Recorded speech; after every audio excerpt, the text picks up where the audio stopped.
Mayor Navarro. Tayo po'y manalangin na mahal. Hallelujah. Hallelujah. Praise the Lord. Maraming salamat, Panginoon Jesus. Siyang matamis at banal, presensya, yung pinadama sa amin. Salamat, Panginoon Jesus, sa paglangis po sa mga pag-awitan, sa mga patutuo, sa mga awitin ng Jesus Finest Generation Choir, mga tugtugyan, ang isa pagbibigay. Salamat po sa mga anak ko matatapat. At sa pag-aaral salita ko, magpala sa galay ko, wala akong magawa. Umasalamat ko sa inyo. So, unang dalangin mga pastor, bless us once again, Lord, through your word. Dami sinasaway lahat yung nakaaway. I bind you of Satan in the name of Jesus. Timo sa bilip and doubts. Kasal. Right now, in the name of Jesus. In the name of dearest Jesus. Amen and amen. Hallelujah. Praise the Lord. Puri natin malapit noon. Makaupo na pa kayo na mahal.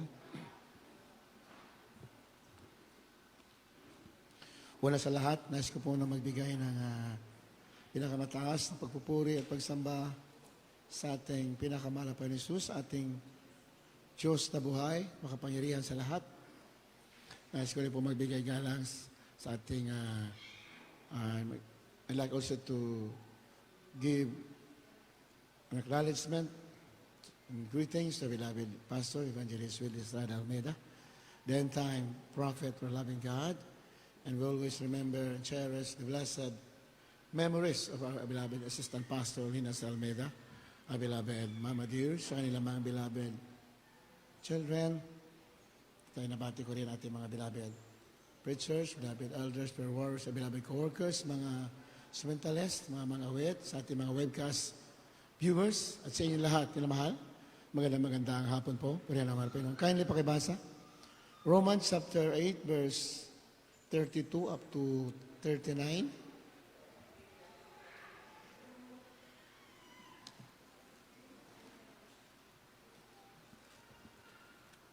Mamaya sundan natin Romans chapter 4 verse 25.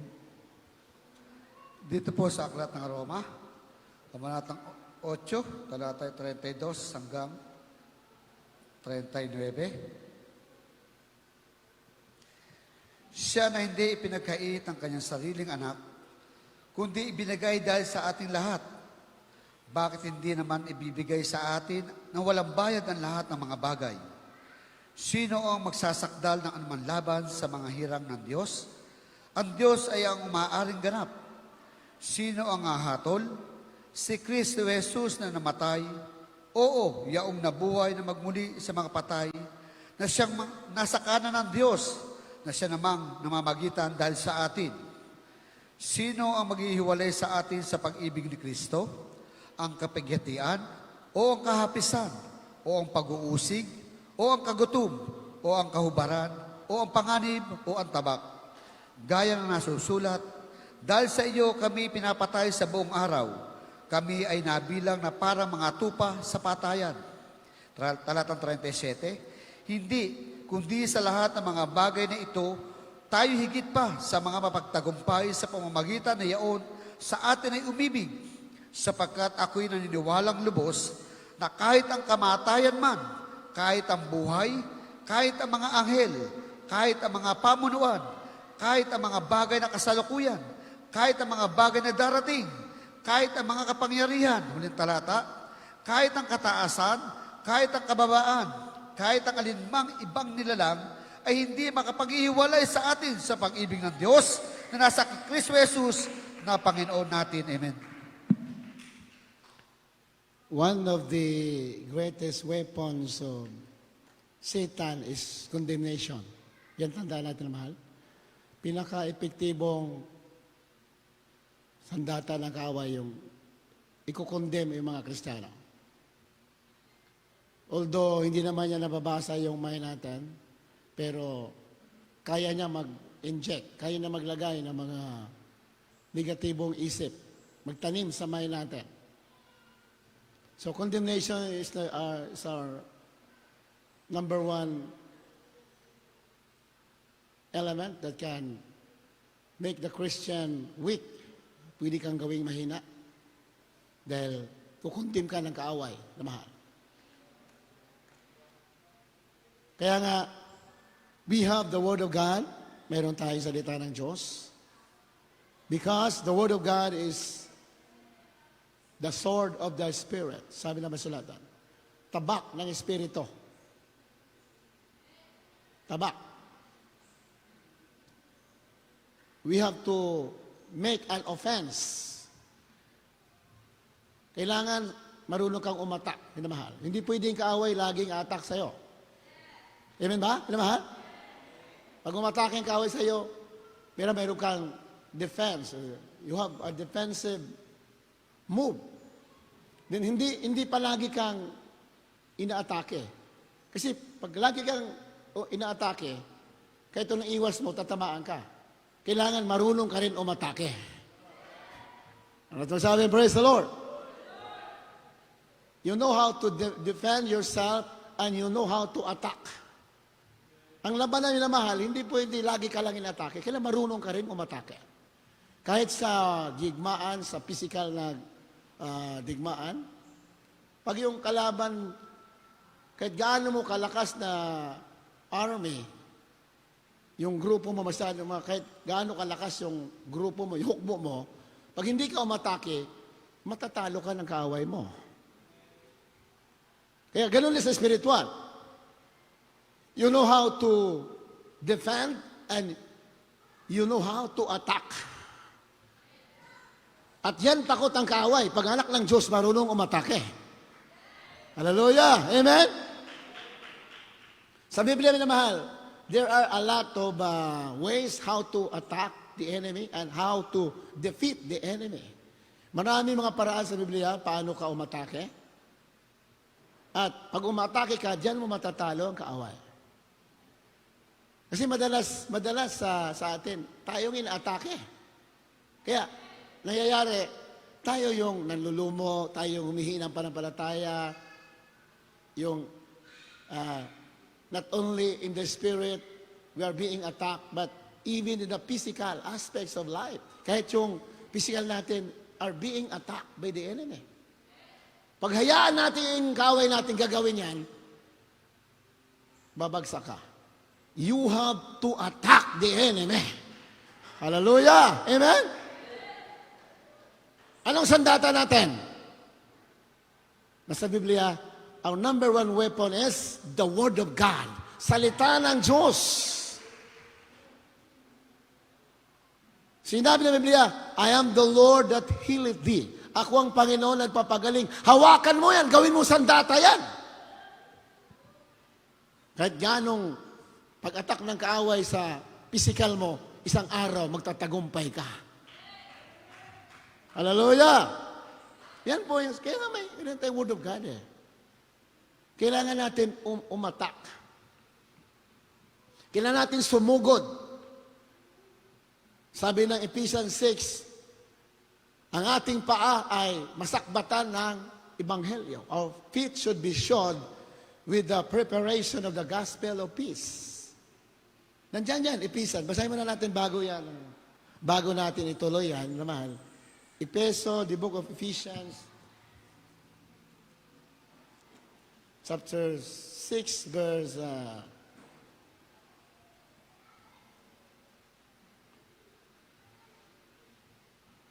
Ephesians chapter 6, verse 15. Naman, bakibasa.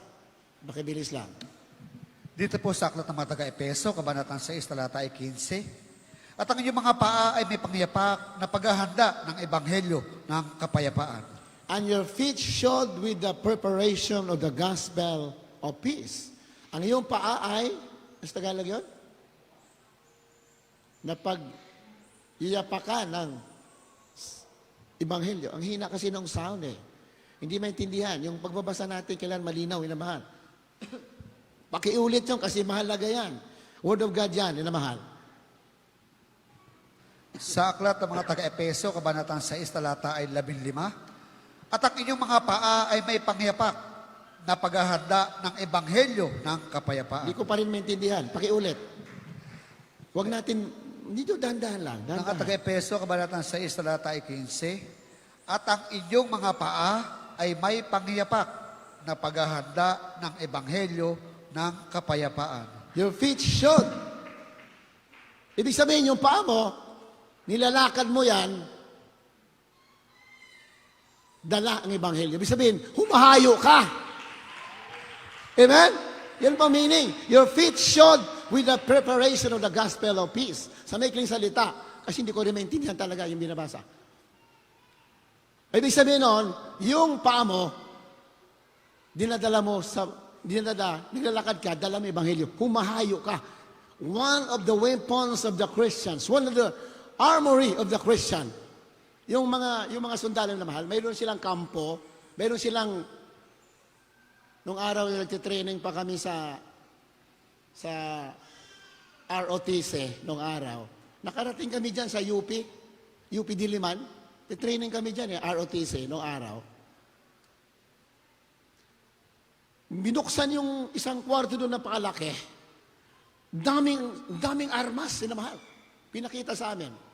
Mayroon mga armas na panahon pa ng hapon. Mga totoong armas, pinamahal. Doon, nililinis nila, nilalangis nila, pinikalawangin. Andiyan, humahawak kami ng mga Armalite, yung mga garan na yan. Pinapakala sa amin yan. Kakalasin isa-isa, tapos may ibabalik mo uli. Ang bibigat yung mga sandata na yan. Bawat kampo, mahal, may mga nakaimbak na armas. Meron silang armory. Meron dyan area of army. Puro armas yan. In case na may kalaban, biglang kukunin, they will attack the enemy. Ganun na sa spiritual. Dapat marami kang nakaimbak na sandata. Amen? Marami kang nakaimbak na sandata. Para lagi kang nakahanda. Because the devil is like a roaring lion seeking whom he may devour.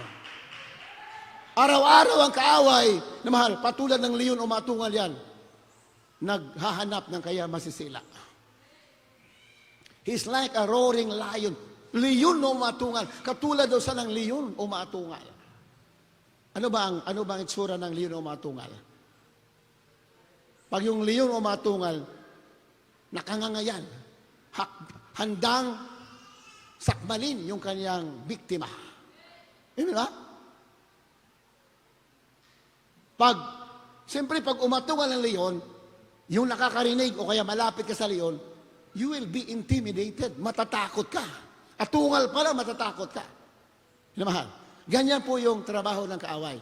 He is like a roaring lion, sabi ng Biblia. Katulad siya ng leon. Although hindi sa leon, minamahal. Hindi sa leon. Ang leon sa Biblia, si Jesus Christ. He is the lion of the tribe of Judah. Sa Biblia talaga, ang leon, ang Hesus Kristo, siya talaga yung leon. Ibig sabihin siya talaga yung hari ng kagubatan. He is the king of the jungle. He is the king of kings. He is the king of the universe. Si Satanas, nagkukunwari lang leon. He is a bluffer. Tatakutin ka. Hindi sa powerful. Meron siyang kapangyarihan, but Jesus Christ is greater in power. He is the greatest in power. Jesus Christ is not only the greater, He is the greatest as far as power is concerned. Amen? So si Satanas is a bluffer. Mananakot lang yan siya. Kumbaga sa salitang kanto, manduduro lang yan. Nanduduro lang yan. Pag natakot ka, diyan ka matatalo. Yan ang trabaho niya. He is a bluffer. Mag-intimidate lang siya, mananakot lang siya. But, as a Christian, you have the armory. May nakaimbak ang sandata, gamitin mo to attack and defeat the enemy. Amen? Kaya nga dito, one of the weapons of the Christians, sa 15, your feet shod with the preparation of the gospel of peace. Ang paa natin ay nasasakbatan ng paghahanda ng ebanghelyo ng kapayapaan. Ang ebanghelyo pala, hindi lang gospel. Gospel of peace. Ebanghelyo ng kapayapaan. Yun sa mga sandata. Maraming sandata yan. Pero isa sa pinaka-epektibong sandata mo para Kristiyano ka na matagumpay, minamahal, lagi kang humahayo at nagdadala ka ng ebanghelyo. Iba, masyado lang ito tinitake for granted nila, yung pagsishare ng gospel, minamahal. Very powerful yan. Pag nagsishare ka ng gospel, the enemy will be defeated. Natatalo mo siya. Amen? Testimony natin, mga pastor, na mahal, pagising niya, kasi mga pastor, yung bago pa yung gawain na ito, halos wala pang member. Pagising ng mga pastor umaga, magpupuri, then aalis na yan.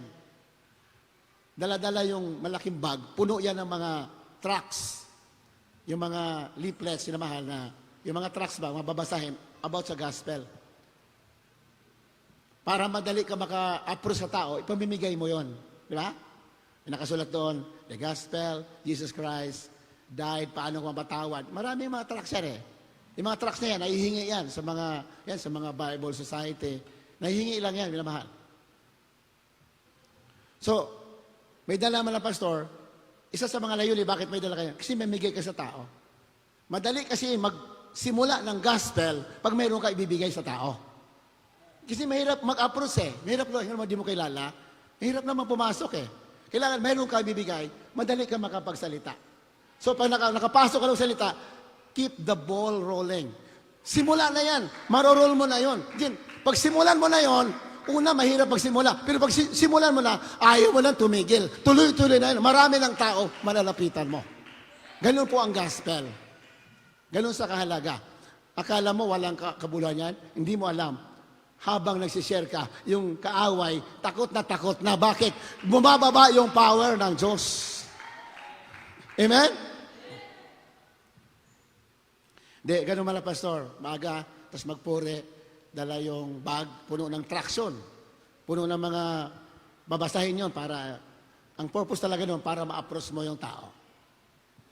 Kailangan meron kang tactic, meron kang strategy para makapagsimula ka ng kwento sa tao. Ganun ang gospel nila, mahal, ha? Kailangan mayroon kang sisimulan para makapasok ang gospel. Amen ba? Mahal? There are so many ways para makashare ka ng gospel. Napakadami. Napakadaming paraan para makapasok ka. Kahit naglalakad ka, ang daming ways. Ang daming ways. Kahit halimbawa, naglalakad ka, biglang sumasama ang panahon. Pwede mong gamitin yun para makapasok ang ebanghelyo sa ibang tao. Masamang panahon. Masamang panahon, bumabagyo. Pwede ka na pumasok. Sabi mo, ganun talaga sa huling panahon. Marami mga kalamidad darating. Pasok ka na. Then tuloy-tuloy na yun. Makapag-share ka na ng gospel. Napakadaming paraan, minamahal. Kailangan meron ka mga strategy para ang gospel may kwento mo sa tao. Yan ang sinasabi ng Banal Sulatan. So, ganun ang ginawa ng pastor. May mga tracks, lakad ng lakad, ilang kilometro, walang kain. Bigay ng bigay. So, pag nagbigay ka, natural, may mga tao magtatanong. Kaya naman, pag bigay mo, pwede mong isingit agad. Yan, maganda yan, ganito yan. May sakit ka, gagaling ka, magbabago ka. Meron talagang kaligtasan. Meron talagang impyerno, may langit. Basahin mo yan. Pasok ka ng gospel, di ba? I-share mo lang ngayon ang gospel. Hanggang sa patungo sa pagbautismo, para tingin mo doon sa pagbautismo ang gospel. Kung wala ka naman mabautismohan doon sa lugar, yayain mo, invite mo sa amin, may address kami dyan. Tumawag ka sa amin, mag-test ka, pwede kang bautismohan. Kailan ikumpleto mo yung gospel ikumpleto mo yung pagsishare mo. Inamahal, napakadali malutas ang problema mo. Madali masolve ang problema mo. Kasi sa Biblia, sandata yan ng mga anak ng Diyos. Di alis man na pastor. Pag alis, testimony narinig ko yan, umaga pa lang. Walang pagkain na iniwan, walang budget na iniwan. Then, mayroon na times na sabi ng pastor, pag alis na, may sakit yung tatlong unang anak nila, si Beloved Pitts, Beloved Tat, Beloved Lalay. Maliliit pa yon, sabay-sabay may sakit.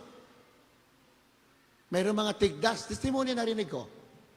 So, kung ama ka, mag-alanganin ka, umalis, dahil yung anak mo, nilalagnat hindi makalilat yung mata. Halos hindi makalilat ang mata, may tigdas.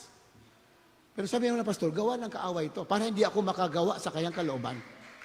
Very wise sa ating mga pastor, iniwanan, humayo, pag-uwi sa gabi. Pag-uwi, pagkatok, yung nagbukas yung tatlo, magaling na. How true is the word of God? Huwag kang mag-apekto sa mga nangyari sa kapaligiran mo. Do not be affected by your emotion or whatever. ituloy mo ang pagsunod sa kalooban ng Diyos. Siya ang bahala maglutas ng problema mo. Malinaw sa mga sulatan yan. The prophets, mga apostles sa Biblia, hindi sila napiktuhan sa mga nangyayari. They are not affected by their circumstances, in the surroundings, in their lives. Hindi sila apektado. Kasi yung mga circumstances sa buhay natin, pwedeng gamitin kaaway to distract you from following the will of God. Huwag mo intindihan yan, ituloy mo lang, magugulat ka. Nandyan, may solusyon ng Diyos sa problema mo. Kaya nga, dito nga sa binasa natin. Verse 32, He that spared not His own Son, but delivered Him up for us all. How shall He not with Him also freely give us all things to enjoy?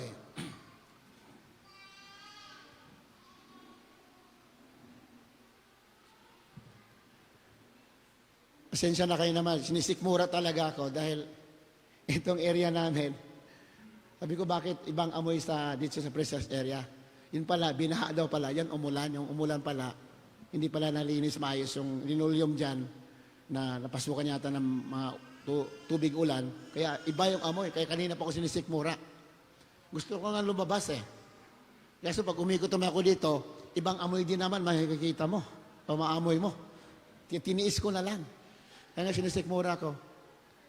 Pag umikot ka naman dito, yung dumi ng pusa naman maamoy mo, mas malala naman sa amoy ng tubig ulan. Kaya siguro mamaya tanggalin natin yung ano dyan. Tanggalin natin malinolino, patuyuin natin yung simento. Kasi yung umulan, tumulo. Hindi lang pag walang ulan, wala naman tulo din dyan. Pag umuulan lang naman. Purihin natin malapinon. Kaya, alam niyo na mahal, mahirap pagsalita pag sinisikmura ka. Pero it doesn't affect. Hindi makaapekto sa atin. Tuloy pa rin tayo. Kasi daming paraan ng kaaway eh. Daming paraan ng kaaway. Magulat ka. Wala naman tulo dyan. Bigla na lang tumulo. At bumaha pa. Walang samantala. Bagong gawa yan. Kaya mga Kristiyano talaga dapat laging alerto. Always alert. Amen? Ang kanyang anak hindi na pinigil, sabi ng Biblia. Ito tutukoy ating malaping bilang tao ha. Hindi na pinigil ang kanyang anak, binigay niya para sa atin. Ikaw ba naman na ama? Kaisa-isang anak mo, binigay mo pa. Di ba? Matinding analogy yan. Matinding analogy yung pinag-usapan. If you analyze, makikita mo yung matinding pagmamalasakit ng Diyos sa atin. Di ba? If you analyze, tingnan mo yung analogy. Isang ama, binigay kay isa-isang anak. Di ba? Kay isa-isang anak, binigay mo pa. How much more? Ibig sabihin, yung anak ko nga binigay ko kay isa-isang, ano pa kaya? Hindi ko kaya lutasin lahat ng problema ninyo. We have to analyze the Word of God. Kasi tinatakpan ng kaaway yan eh. Kahit yung mind natin, gusto takpan ng kaaway. Kasi if you're enlightened, our mind is illuminated by the Word of God, you will become prosperous, you will become victorious, matagumpay ka. Kasi ang salita ng Diyos ay mapapagkakatiwalaan talaga yan. Pag sinabi ng Diyos, sinabi niya yan, gagawin niya yan. Pag tinayaan mo yan, gagawin at gagawin niya.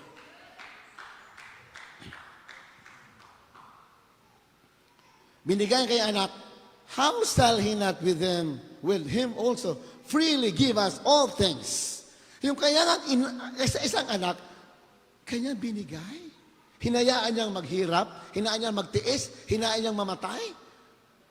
Lalo pa ka na yung mga bagay lang dito, hindi niya kaya bigay. Yan ang gustong palabasan. Kaya niya ibigay.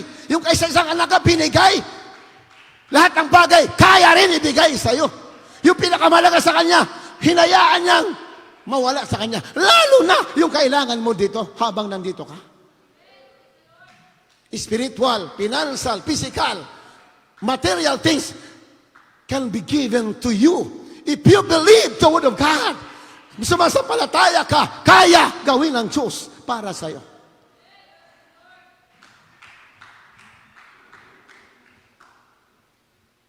Verse 33. Ayan o. Who shall lay anything to the charge of God elect? It is God that justifieth. Sino ra? Pakibasa ulit sa Tagalog yon.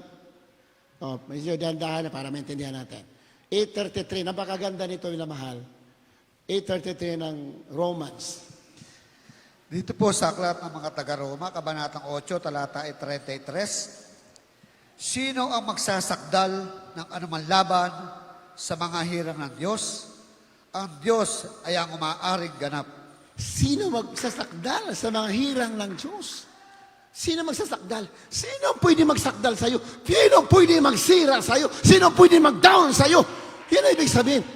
Hindi ka pwede sakdal. Hindi ka pwede hatulan. Kasi ang Diyos, siya ang tagapagtanggol mo. Siya ang nag-aaring ganap sa'yo. The words of God ay tinatakpan ng kaawayan. Gusto nakawin sa puso at may natin. Yun ang trabaho ng Satanas. He wants to snatch away the word of God that we heard. Kaya nga sabi naman ng Pinoon, pagbulay-bulay ang aking salita, araw at gabi, para magtagumpay ka. Araw at gabi. Kasi ang kaaway natin, araw at gabi, hindi rin natutulog, binabantayan tayo. Para nakawin yung ating kagalakan. One of the work of Satan is to steal, to kill, and to destroy. Gusto niya sirain ang panampalataya mo, kagalakan mo alisin. Pag ang Kristiyano, nawala na yung joy natin, madidisgrasya tayo. Isa sa mga trabaho ni Satanas, agawin yung joy mo sa paglilingkod, yung kagalakan mo. Pero huwag kang papayag, may Diyos ka na nag-aaring ganap, sabi naman sa lahat. Sino ang pwedeng sakdal sa mga hirang ng Diyos? Sabi niya dito, who shall lay anything to the charge of God elect? Ang Diyos ang nag-aaring ganap. Ibig sabihin, hindi ka pwede isakdal. Hindi ka pwede sirain ng sinuman o sirain ni Satanas. Hindi ka pwede. Dahil anak ka ng Diyos, ang tingin niya sa'yo, sakdal ka. You are justified. Inaring ganap ka na. Amen? If you're a believer of the gospel of Jesus Christ, you are justified. Pag sinabing justified, wala kang kapintasan sa kanyang harapan. Inaring ganap ka sa kanyang harapan. Sabi ni Satanas, hindi ka ganap, ganito ka, marami kang pagkukulang. Do not believe. Basta patuloy kang nagpupure, patuloy kang nagsusumikap, ang tingin ng Diyos sa'yo, ganap ka. Isa kang ganap. You are justified. Amen? It is God that justifieth. Kaya nga, verse 34, who is he that condemneth? Sino ang magkukondem daw sa'yo? Ayan o. Kasi ang trabaho ni Satanas sa atin, kinukondem tayo. Kaya nga minsan malungkot tayo. Minsan iba, bagsak ang balikat, iba malungkot. Number one reason is, your heart is being condemned by the enemy. Tinatakot tayo, wala ka magagawa, wala ka, wala mangyayari dyan. Do not believe the lies of the enemy. Who is he that condemneth? Sino ang pwede mag-condemn sa'yo? Ang kasunod, it is Christ that died. Tingnan mo, ang Kristo namatay. Bakit? Binugkod yung namatay. Kasi nung namatay sa lahat ng sumpa, lahat ng condemnation, inako niya. Dinala niya doon sa krus. All the condemnation. Kaya wala nang condemnation. Wala nang condemnation sa anak ng Diyos. Romans chapter 8, verse 1. Bago natin ituloy yan. Nandyan lang yung mga talata na yan. Pakibasa ulit. Romans chapter 8, verse 1. Dito po sa aklat ng mga taga-Roma, Kabanatang 8, talatang 1. Ngayon wala nang anumang hatol sa mga na kay Kristo Jesus. Oh, ang bilis. Pakibasa. Gandos po. 8.1. Romans 8.1. In the book of Ay, Romans. Tagalog. Sige, Tagalog. Sa aklat ng mga taga-Roma, Kabanatang 8, talatang 1. Ngayon wala nang anumang hatol sa mga na kay Kristo Jesus. Hindi naman Tagalog. Kaya huwag kayo magtiwala sa Tagalog eh. O maraming tama dyan, pero may mga mali din dyan sa translation. Sinasabi ka mga pastor yan, kasi may mga translator ng Tagalog na mga bias sa translator. Yung binabawas nila, yung buong katotohanan, binabawasan nila. Siguro mga kaibigan ng Antikristo yan, o kasabwat. Matindi ito mga Antikristo, pati Biblia, pakikialaman. Kayo mga antikristo, kaya nga inyong binabawasan ng Biblia o dinagdagdagan, matakot kayo. Sabi ng mga Pinon, ang sino man magdagdag sa aking salita, dadagdagan ko yung salot. Ang sino magbawas, pabawasin ko yung pangalan sa aklat ng buhay. Hindi kayo natakot yan? Di ba? Hayaan natin ang salita ng Diyos buo, perfect.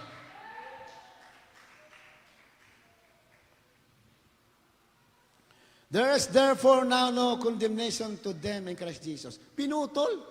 Samantala sa original, sabi na doon, wala nang paghatol ay na kay Kristo. Pinutol, hanggang doon lang. Pero may kanugtong pa yan sa verse 1. Ang lumalakad ayon sa Espiritu at hindi umalalakad ayon sa laman. Wala na raw paghatol ang na kay Kristo. Tapos, pinutol na nila. Basta niniwala ka lang kay Kristo, ligtas ka na. Kahit nabubuhay ka sa kasalanan. Daya ng kaaway. Di ba? Naniwala ka sa ating mga Pilong, kailangan gawin mo rin yung katuwiran, gawin mo yung tama, gawin mo yung may kabanalan.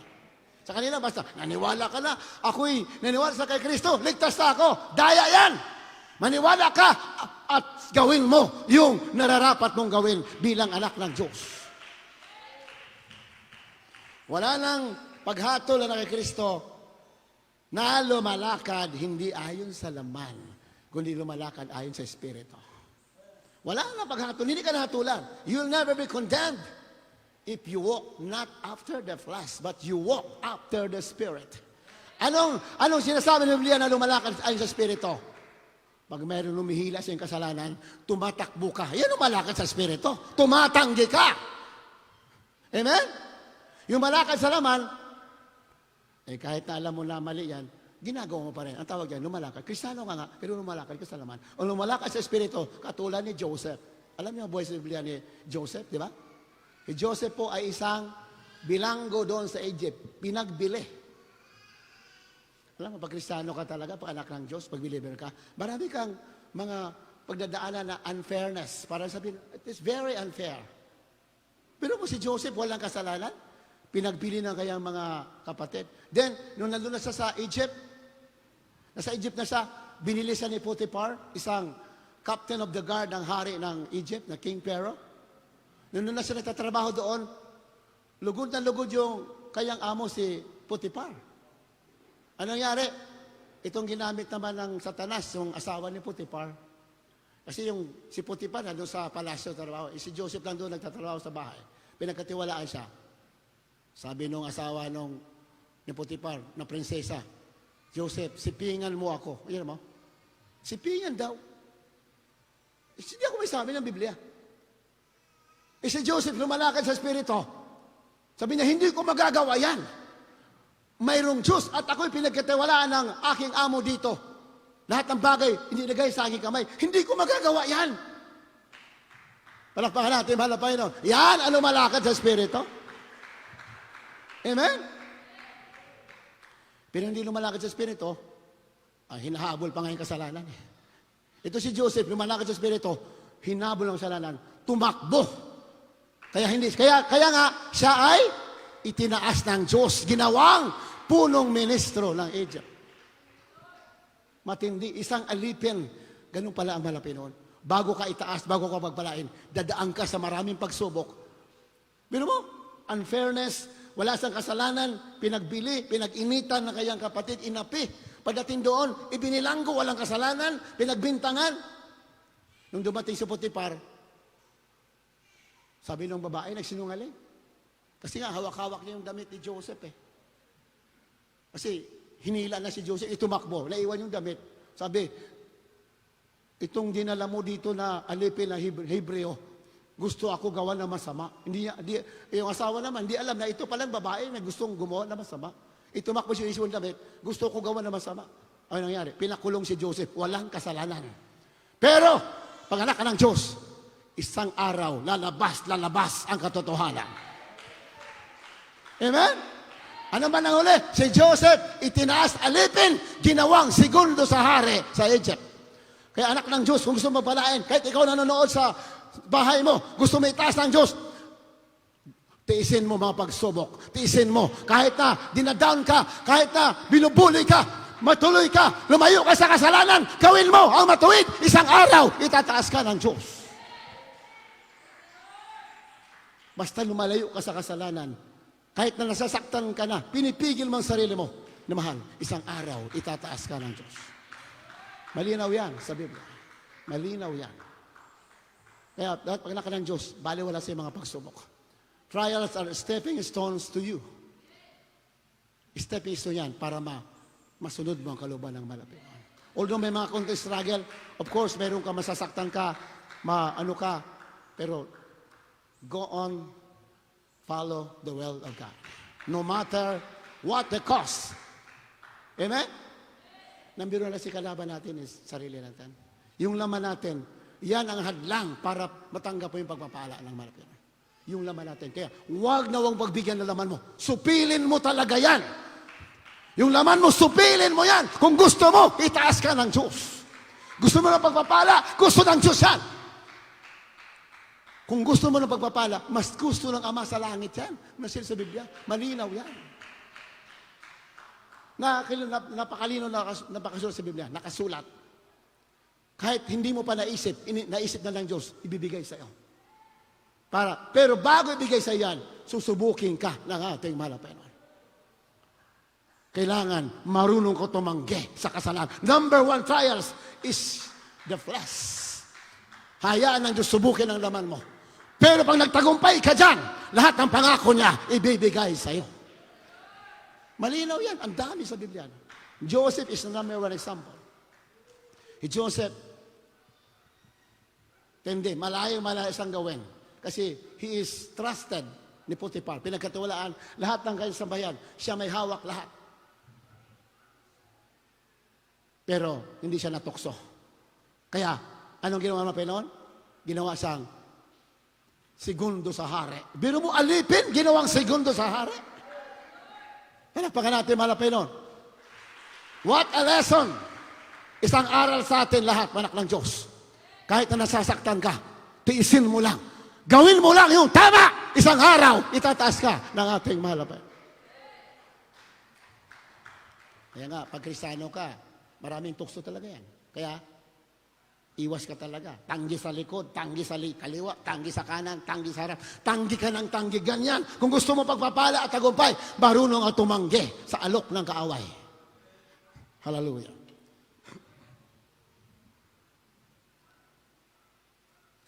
Ano yung sabi dyan? Verse 34. Sino ang magkukundi na? Sino maghahatol sa'yo? Ang Kristo na matay, asay nabuhay maguli, at sa kanan ng Diyos, who also makes intercession for. Nananalangin pala siya sa atin, nasa kanan siya ng Diyos. Kaya walang pwede maghatol sa iyo. Kung tayo laman, gusto talaga natin masunod ang kalooban ng Panginoon, at kaya nga tayo nandito, dahil sinusunod na, kaya nga tayo nandito kasi sinusunod mo na eh. Kung hindi ka sumusunod, wala ka dito. Amen ba? Yung mga sakripisyo ninyo, alam ng malapino niyan.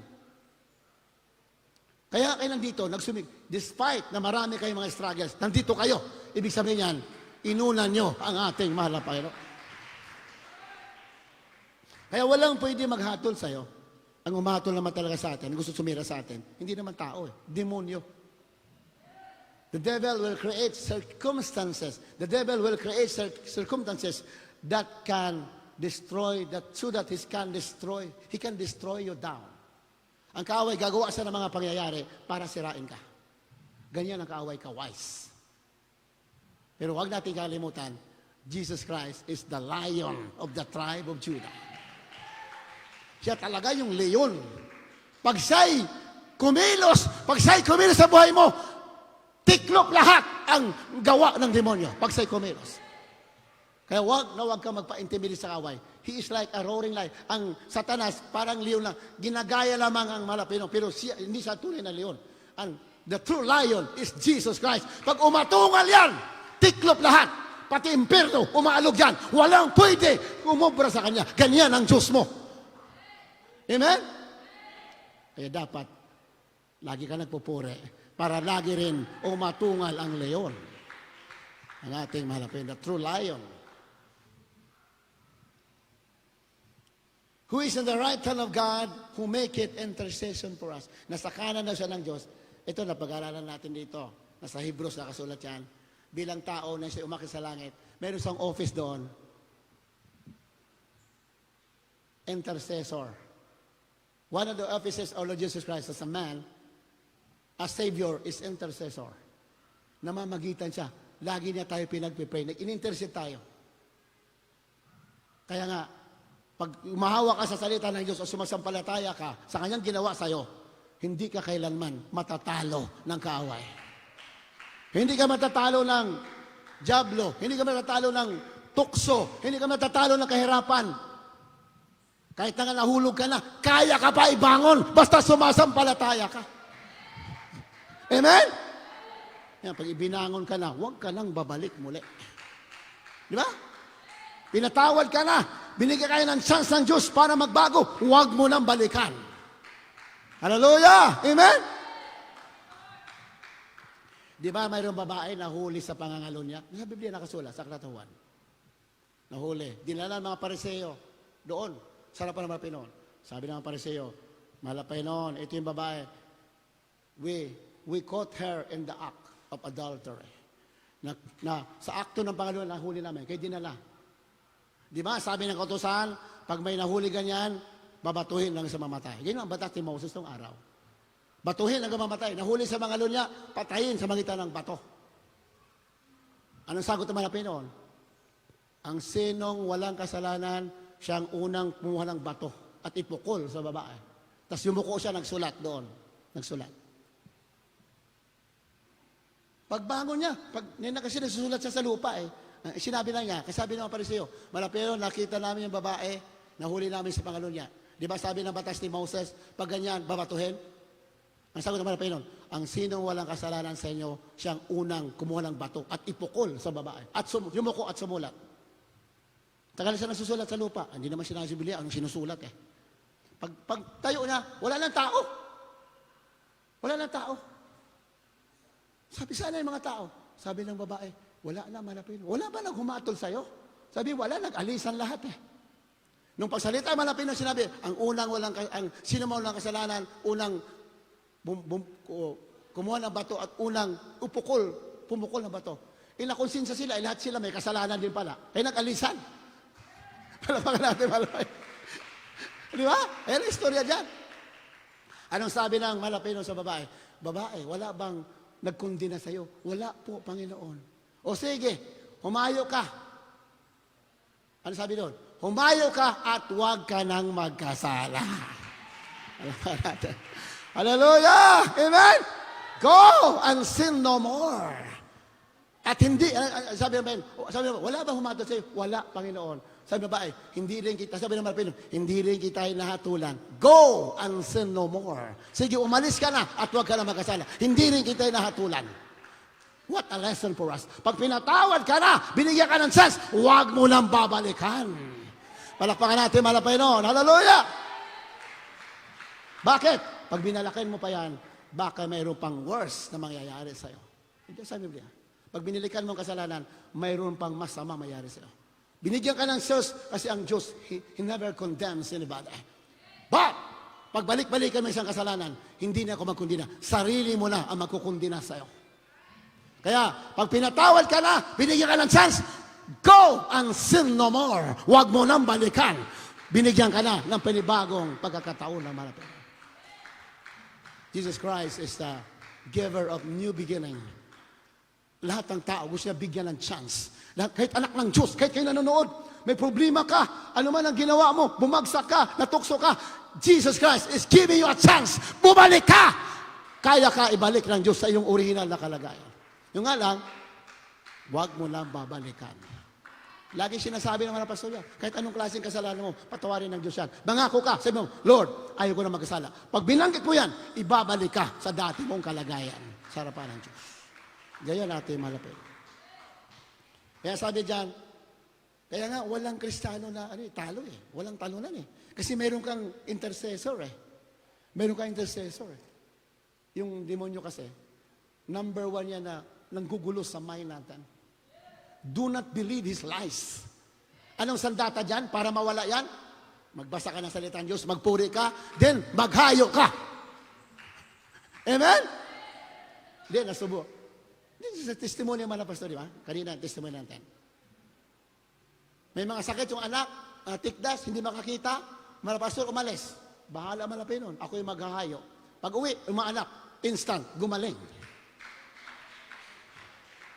Nasa barko kami nung araw, papunta kami ng Mindanao. Nung araw kasi barko lang sinasakyan natin eh. Pabarko-barko lang tayo.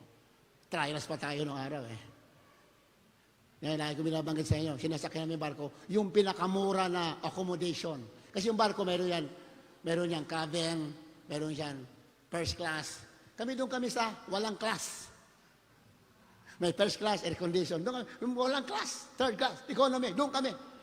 Yung pinakamura. Yung pagkain minsan, panis. Ganun sa third class eh. Doon sa cabin, sa tourist class, wow, may tagapaglingkod ka. Doon sa third class, kung saan kami, yung kinukuha namin ticket, nakapila kami, ang haba. Minsan, pagpila mo, tira-tira lang ibibigay sa'yo kasi ang haba, ang dami nakapila. Ganun ang trials natin ng araw. Doon kami nakapila. Isang dakot lang na kanin. Tapos isang tuyo. Isang itlog na maliit. Di pa nga nakarating, hanggang dito lang sa leeg, wala na eh. Grabe, dito nagutom kami. Pagkain mo, hanggang dito lang, wala na. Hindi ka na makabalik, wala na. Isa lang, pag binigay na yun.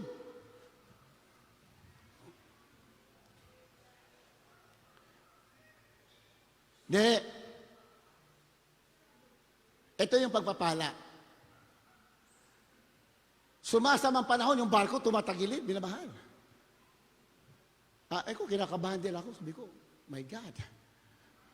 Ang lawak ng karagatan, ang hirap langoyin to. Iniisip ko na paano ko lalangoyin dito, lumubog to. Kabagay, marunong naman tayo lumangoy. Yung mga pasahero, agawan na ng life jacket eh. Kanya-kanya ng dampot ng life jacket. Iba nag-iyakan na. Iba kanya-kanya ng suka. Yung tubig pumapasok. Tumatagilid yung barko, lalaki ng alon. Pag silip ko sa labas, naku, hindi mo makita yung ang lakas ng ulan. Lakas ng hangin. Wala ka makitang lupa. Puro dagat. Lalaki ng alon. Halos kasing laki pa ng barko, yung alon. Talagang hopeless talaga. Ano ginawa ko? Naghayo ako sa barko. Habang nagkakagulo, share ako ng share, puri ako ng puri. Nagulat ako, wala nang bagyo. Mamaya-maya, wala na. Totoo, ang salita ng Diyos is a weapon. Sandata ang salita ng Diyos. Amen? Purihin ang ating malapay noon. Talagang buhay ang Diyos natin. Hindi ka talaga pababayaan. Pero may pagkain namin. Minsan hilaw pa yung pagkain doon sa third class na accommodation sa barko. Hilaw pa yung pagkain. Pero nung pinagpala na tayo, my God, ang sasarap ng pagkain na pinapakain sa atin. Nakarating kami ng Hong Kong. Nung araw, ang kinakain namin, kangkong. Nakarating kami ng Hong Kong. Grabe ang mga pagkain. Halos di mo kaya ubusin. Bigay ng ating mahal na Panginoon. Hallelujah! Everybody praise the Lord! Doon sa tinitira namin sa Hong Kong, yung chapel na kasunod kami sa building. Grabe yung pagpapala sa prayer natin mga pastor. May budget kami sa pagkain. Yung budget namin, hindi po nagagamit namin. Naiipon namin. Alam mo bakit? Araw-araw may dumarating na kapatiran, may dalang pagkain. Samantala dati, nagkukumahog kami paano makakain. Pati yung pandesal ng Oben at Pearl, dinadampot namin para lang kami makakain. Pero nung dumating ang pagpapala, hindi mo kaya ubusin ang pagpapala. Ganyan ang Diyos, sinamahan. After the sufferings, the Lord will bless you. Kaya yung mga pagtitiis, pagpapala yan, tiisin mo, sungin mo, huwag ka umurong. Isang araw, pagpapalain ka. Natin malaki. Yung nga lang, of course, maraming desisyon na gagawin ka. Number one is, tumanggi ka sa kasalanan. That's number one. Pag hindi ka marunong tumanggi, hindi ka makakalaya dyan sa mga pagsubok. Pero pag marunong ka tumanggi sa kasalanan, then, you go and preach the gospel. Nagsishare ka, you pray a lot, you worship a lot. Madali ka makakalaya sa mga kahirapan at mga pagsubok. Palakpakan natin, mahal na Panginoon. Hallelujah! Kaya yan ang sinabi dyan. Ayan, may nananalangin sa atin bilang nagkatawang tao, ang kanyang office, isa sa mga office niya, nananalangin sa atin. At mayroon bang ang intercessor natin bilang nagkatawang tama na Pinoon, mayroon bang nabibigo na prayer niya? Wala. Sinabi niya, wala sang nabibigo. Lahat ng sinasabi niya, pinapakinggan. Bakit? He's perfect. Hindi siya'y perfecto. Lahat ng binabanggit niya sa Ama, pinapakinggan. Yun ang intercessor mo, minamahal. Pag lagi ka lang nagkukumapit, minsan tao lang tayo, meron tayong pagkakamali, patuloy ka lang magsisi, patuloy ka lang magsamba. Lahat yan, pinapakinggan. Ang prayer mo, lahat yan. May pagpapalang darating sa'yo. Hindi ako may sabi niya. Malinaw sa Biblia. Sa Biblia kasi, we have to decide. Meron mga desisyon. Meron kang pipiliin. Lagi mong piliin yung tama. Lagi mong piliin yung katuwiran. Kahit na para bang unreasonable, para bang api ka, para bang lugi ka, piliin mo lang yan. Bahalang Diyos sa'yo. Kahit na parang nalulugi ka. Ganyan po ang ating mga pastor. Marami pagkataon na sinubukan siya ng Diyos, parang talo siya, parang lugi siya. Pinili ng ganito, parang lugi siya. Pero bandang huli, hindi ka lugi. Ikaw ang tunay magtatagumpay. Ganyan mga Pinoy. Ang nais mawalan, lalo magkakaroon, sabi ng Pinoy. Ang nais magkaroon, lalo mawawalan. Nais magkaroon, pero nalabag mo kalooban ng Diyos, mawawalan ka. Nais ka mawalan, dahil Diyos to bang kalooban ng mga Pinoy, lalo kang magkakaroon. Palakpakan natin mga Pinoy. Hallelujah! Last verse, Romans chapter 4, verse 25, pakibasa. Dito po sa Aklat ng mga taga-Roma, Kabanatang 4, talata 25, na ibinigay dahil sa ating mga kasuwayan at binuhay na magmuli sa ikaarganap natin. Who was delivered for our offenses and was raised again for our justification. Malinaw ang ating Kristo ay nabuhay maguli. No doubt about it. Walang anilangan. Jesus Christ has risen again from the dead. Anong meaning yan sa mga believers? Justification. Dahil say na buhay maguli, you are justified. Inari kang ganap. Ganap ka. Ibig sabihin, matuwid ka sa kanyang harapan. Dahil nabuhay sa maguli. Pag sumasampalataya ka, matuwid ka. At pag matuwid, ang kanyang mga panalangin, pinapakinggan ng ating malapit. Matuwid ba tayo? Matuwid, believer ka eh. Amen? You're a believer in the gospel of Jesus Christ. You are righteous before the eyes of God. Ang sasabihin din mo nyo, huwag kang makasalanan ka. Yan ang demonyo. Puro negatibo ang kaaway. Do not believe. Basta nakapagsisi ka na, handa ka na, tumalikod sa masama, ang paningin sa harapan ng Diyos. You are righteous. Lahat ng hiling mo, hindi man agad-agad, darating at darating. Higit sa lahat, kahilingan para makasama sa pagbabalik ng ating mahal na Panginoon. Huwag nating kahilingan na, huwag nating kalimutan na kahilingan, yung makasama tayo sa rapture. Sabi na ng message sa akin, galing sa ibang bansa, nangusap ang Diyos sa kanya, sabi niya, 2 years daw, sabi ng malapit sa kanya, 2 years, the rapture will occur. Warning yung malapit noon. Sabi niya, in 2 years time, sa loob ng 2 taon. So, 2 taon, napakaiklian. Pero sa akin, hindi po 2 taon ang pinag-usapan. Anytime, the rapture will take place. Pero sa kanya, pwede totoo yun. Pero ang sinabi ng pastor, kahit anong oras sa end time, huwag kang magpabaya. Lagi kang maghanda. Because Jesus Christ, anytime, will come. Mahirap pa yung 2 taon. Sabi, 1 taon, magpakasama muna ako. Malamig-lamig mo ng 1 taon. Pag 1 buwan na lang, pakainit na ako. Ay, delikado yun. Kaya sa Biblia, ang sinasabi ng Biblia, anytime the rapture will take place. Amen? Sabi ng pastor, kahit anong oras, maghanda ka eh. Hindi natin alam, nasa end time na tayo. Pwedeng Diyos ang nangusap doon. Pwede rin. Pero kung yung 2 taon kung isipin mo, mahaba ba yan? Napakaikli ng 2 taon. Kung totoo man yun na mahal pinangusap, napakaikli nun. Napakabait ng Diyos kung totoo yun, na 2 years. Ibig sabihin, anak ng Diyos, pinapahanda ka. Ngayon na, hindi bukas, ngayon ka na. Dahil maikli yung 2 taon. Pero sa Biblia, sa nangyayari sa panahon ngayon, pwedeng bumalik malapit nun. Anytime. Kaya mga anak ng Diyos, hindi ka lugi.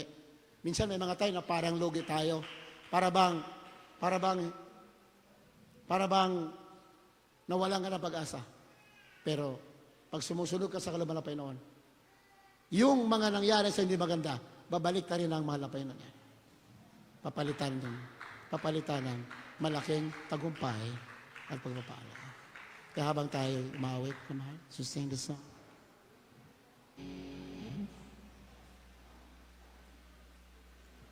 Tumawag ka at ako'y sasagot sa iyo. Hallelujah. Habang tayo umawit. Sa pagtawag lang yan, inamahan. Sa pagtawag. Dahil lahat ay provided ng harapan mo. All is provided. Our duty is to call upon the Lord. Tumawag ka. Humiling ka.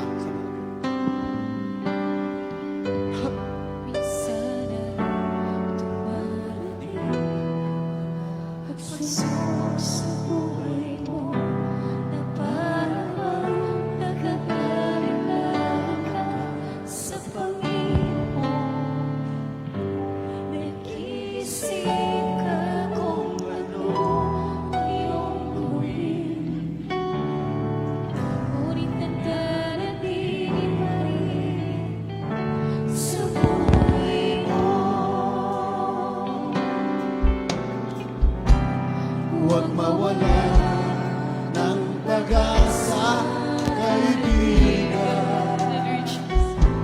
Mga pagsubok sa'yo'y dumaan naman. Asahan mo, May handang tutulong sa'yo. nagtitig ka si Jesucristo. Ang sabi ng Panginoon, Tumawag ka at ako'y sasagot sa'yo. At ako'y magpapakita ng mga bagay na di mo pa nakita.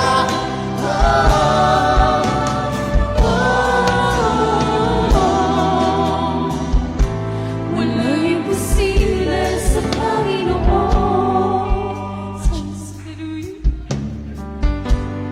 Bakit minsan kay dali natin lumilibot sa Panginoon sa oras na tayo'y sagad? Kapag dumarating na ang mga kagipitan sa buhay mo, saka ka palang tatawag sa Kanya. Huwag mawala ng pag-asa, kaibigan. Ang mga pasubok sa'yo'y dumaraan lang. Asahan mo, may handang tutulong sa'yo. Naninitibay si Jesucristo. Ang sabi ng Panginoon, tumawag ka at ako'y sasagot sa'yo. At ako'y magpapakita ng mga bagay na di mo pa nakita.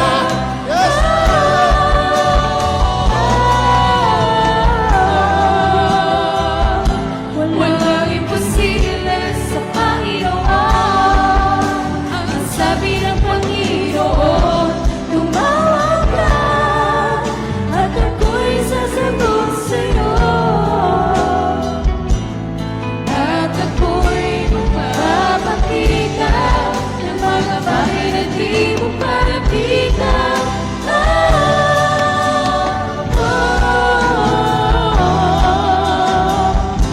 Walang imposible sa Panginoon. Estanza.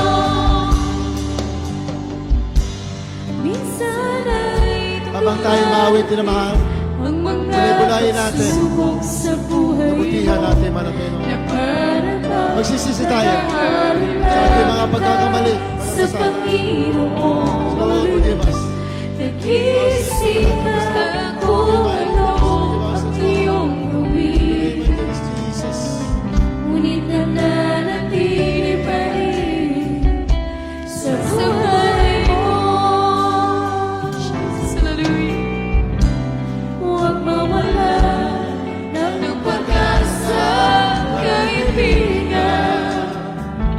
Ang mga pagsubok sa'yo'y dumaan lamang.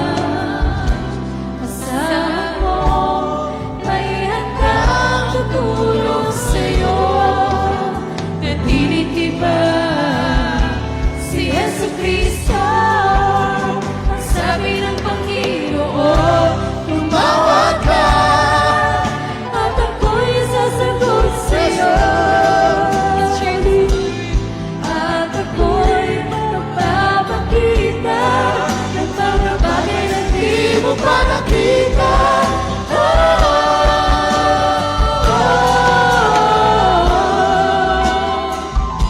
Walang imposible sa Panginoon. Ang sabi ng Panginoon, tumawag ka at ako'y sasagot sa'yo.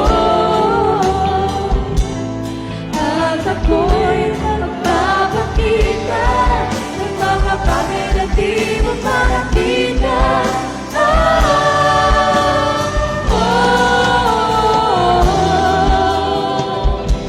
Walang imposible sa Panginoon.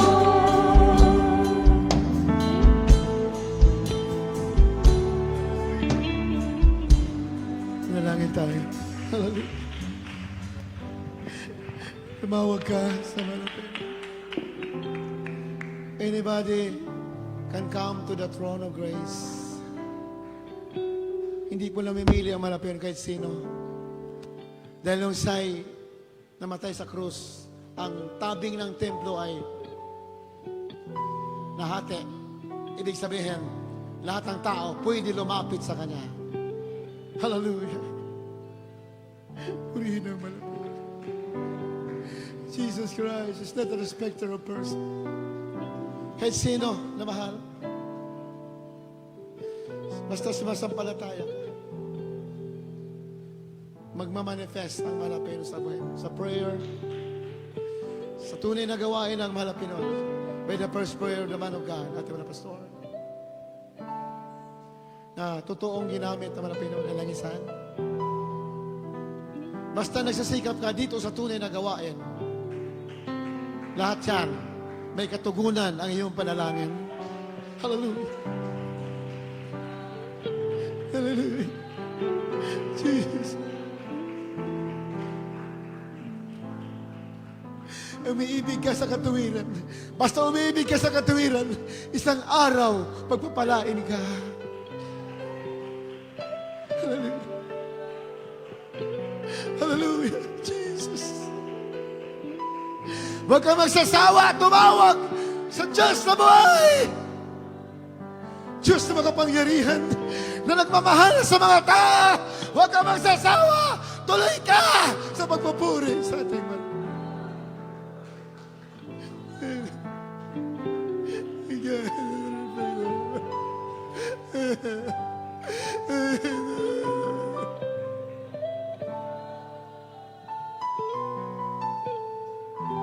Hallelujah, hallelujah, hallelujah, my Jesus.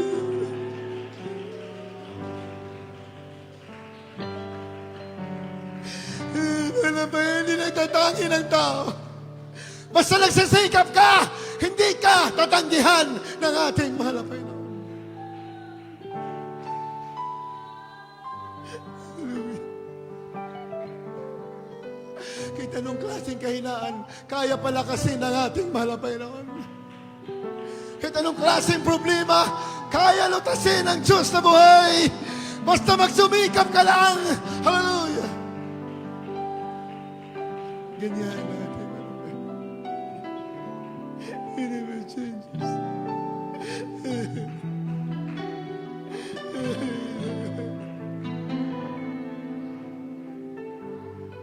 Hallelujah. Hallelujah, my Jesus.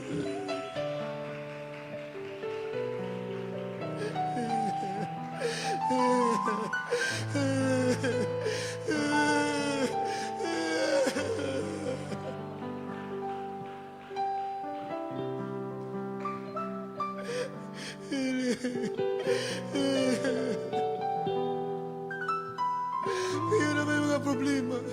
Lumapit ka sa malapainan. Jesus Christ is the greatest physician. Dakilang magagamot, wala Panginoon. Kaya ka magalingin kahit anong klaseng sakit mo. Sa unang panalangin ng mga pastor, magsumamo ka sa mahal na Panginoon. Siya'y nakikinig. Minsan sa tao ka lalapit, minsan mabibigo ka. Pero pag sa mahal na Panginoon ka lumapit, hindi ka mabibigo.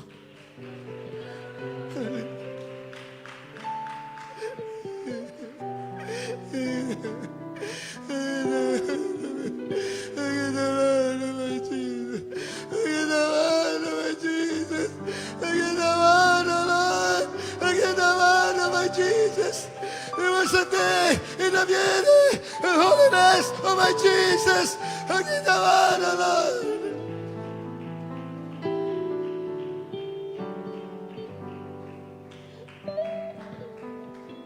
Napakasarap magpuri sa Panginoon.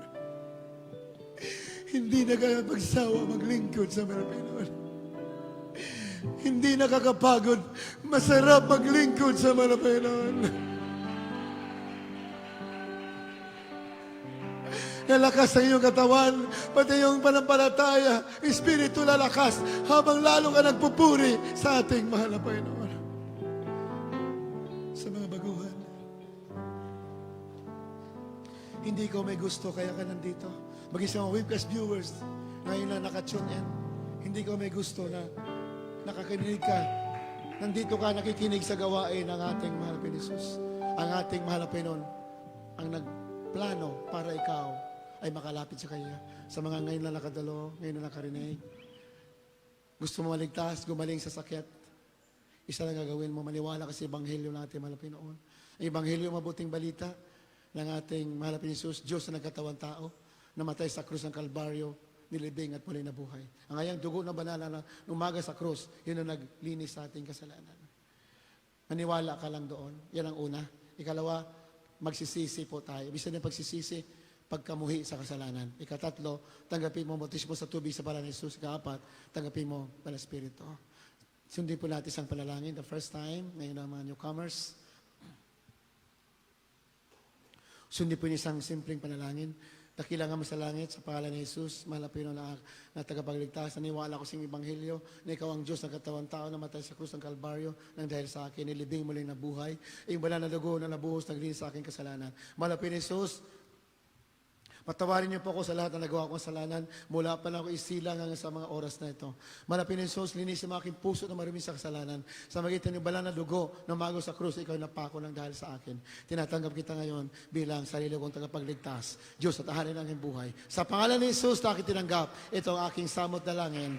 Amen and amen, amen. Opo, malapit na tumanggap sinyo sa gabing ito. Sunang dalangin namin ginagalang, mga pastor. Patawarin po ng mga kasalanan. Isulat sinyo kailang mga pangalan sa aklat ng buhay. Yun po silang tunay na Kristiyano. Kristiyano sa puso, sa gawa katotohanan, tagapagmana ng buhay o langgan. Sa pangalan ni Jesus, ito ang aming samot dalangin. Amen and amen. In the name of Jesus. Hallelujah, hallelujah. Praise the Lord. Manalangin tayo naman. Maging sa mga webcast viewers, may sa ating mga nandito, mga namahal natin kapatid, mga baguhan, sino pong may kailangan sa mga Pinoon, sino may masakit, ilagay yung mga kamay niyo sa ulo ninyo. Kahit anong klaseng sakit yan. By faith, panampalataya, palayasin mo sa pangalan ni Jesus, gagaling ka. Wala imposible sa mga Pinoon. May problema, taas ang dalawang kamay, manalangin tayo sa unang dalangin, mga pastor, malulutas ang problema ninyo. Opo, malapit noon. So, nagdalangin ng man of God, ang inagala mga pastor, Evangelist Villas Talameda. Lahat po ng mga may sakit sa hapong ito, ang mga kapatid, at saan po ng mga nanonood. Pagaling sila, kahit anong klaseng sakit. Leukemia, cancer, diabetes. Cancer, baliwala yan sa malapit noon. Kaya niya pagalingin. COVID, kaya pagalingin. Pagalingin mo sila. Problema, malapit, kaya maglutas. Sa pangalan ni Jesus, solve the problems, heal the sickness, diseases. In Jesus' name, in Jesus' name. Hallelujah, hallelujah. Praise the Lord, hallelujah. Palayasin ninyo minamahal, masakit. Demonyo ng cancer, leukemia, diabetes. Demonyo ng COVID, ng mga kahirapan, mga problema, kalungkutan, lumayas ka ngayon din sa anak ng Diyos. In Jesus' name, demons of sickness, cancer, leukemia, diabetes, kasat, COVID, kasaw. In Jesus' name, be healed, be healed, be healed. In the name of Jesus, be healed, be healed. In Jesus' name, problem be solved. In Jesus' name, hallelujah, praise the Lord, hallelujah, praise the Lord, hallelujah, praise the Lord. Niwala ba kayo magaling na kayo, minamahal? Parang alinlangan kayo. Lahat ng magaling na, itaas ang kamay, naniwala. Tinanggap yun na yan. Sabi ka 3 beses, hallelujah, praise the Lord. Hallelujah, praise the Lord. Hallelujah, praise the Lord. Hallelujah, praise the Lord. Puri natin walang Pinoon. Makaupo muna tayo. God bless you so much. Makaupo muna tayo na mahal. Pagpalain kayo ng lubusan at walang Pinoon ng ating webcast. Live webcast, live streaming natin. Tuloy-tuloy po yan. Tuwing Miyerkules, 1:00 ng hapon. Hanggang ganitong oras. Then Friday, gabi po yan, overnight prayer natin, 10:00 ng gabi hanggang 4:00 ng madaling araw, Sabado. Linggo, 10:00 ng umaga. Puri naman hanggang 3:00 ng hapon. Tuloy-tuloy ating live streaming, ating paglilingkod, ating pagsamba. Titigil lang po tayo. Pag wala natin sa lupa, nasa pili na tayo naman. God bless you so much, minamahal. At tayo dumako na sa ating pansamantalang pag-iwalay. Beloved Brother Rome Bellamor, tawagan natin para sa ating closing prayer. Beloved Brother Rome, purihin natin malapin. Hallelujah. Tumayo na po tayo na mahal. Purihin natin malapin Jesus. Hallelujah. Praise the Lord. Hallelujah.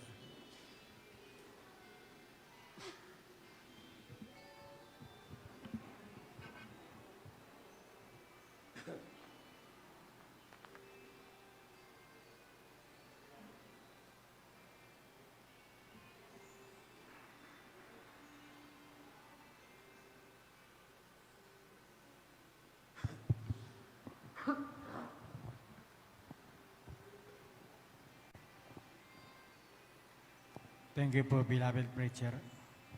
Beloved OP. Hallelujah. Predi Asis, hallelujah. Maraming salamat po, mahal Panginoon, na kami pinagkatipon-tipon mo, mahal Panginoon, upang sambahin ka sa Espiritu at katotohanan, mahal Panginoon. Maraming salamat din po, mahal Panginoon, sa iyong paglingis, mahal Panginoon, sa joyful songs, solemn songs, mahal Panginoon, sa mga buhay na patutuo. Hallelujah, sa pagbibigay, hallelujah, sa awit sa iyong banal na gawain, mahal Panginoon, sa Finest Choir, mahal Panginoon, hallelujah. At yung pagkilos ng banal Espiritu, mahal Panginoon, at yung banal na salita na siyang pagkain ng aming mga kaluluwa, nagugutom na kaluluwa, mahal Panginoon, hallelujah. At sa hapong ito, mahal Panginoon, kung paano mo kami iningatan, mahal Panginoon, ganinin po. Ibalik mo kami sa aming kanya-kanyang tahanan na ligtas. Itong aking samot dalangin sa rong pangalan in Jesus' name, Amen. God bless you so much, naman.